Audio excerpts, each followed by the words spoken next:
બંને ખેતરમાં પહોંચ્યા. બંને શેરડી ખાઈ રહ્યા હતા. પણ થોડા સમય પછી શિયાળના મનમાં શરારત આવી.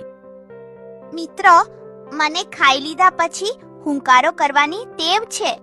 હુંકારો? અરે નહીં, ખેતરના માલિક સાંભળી લેશે. પણ શિયાળે વાત ન સાંભળી. તેણે જોરથી હુંકારો કર્યો.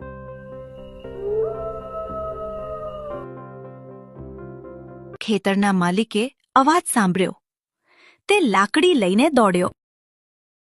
શિયાળ તો પલકમાં ભાગી ગયો. પણ ઊંટ મોટો અને ભારે હોવાથી ઝડપથી ભાગી શક્યો નહીં. માલિકે તેને પકડી લીધો અને લાકડીથી માર્યો. તેના દિલમાં દુઃખ અને પસ્તાવો થયો. મેં તો મિત્ર પર વિશ્વાસ કર્યો હતો, પણ તેણે મને મુશ્કેલીમાં મૂકી દીધો. ઊંટ શાંત રહ્યો. તેણે કંઈ કહ્યું નહીં. પરત જવા માટે શિયાળ તેની પીઠ પર બેસી ગયો.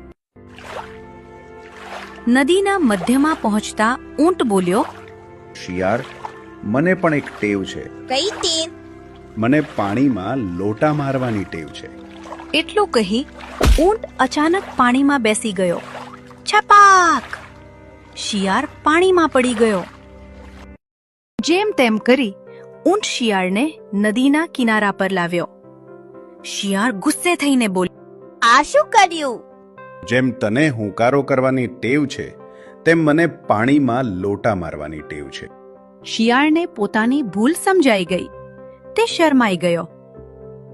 આ વાર્તા પરથી આપણને શીખ મળે છે કે સાચી મિત્રતા વિશ્વાસ અને સચ્ચાઈ પર ટકેલી હોય છે.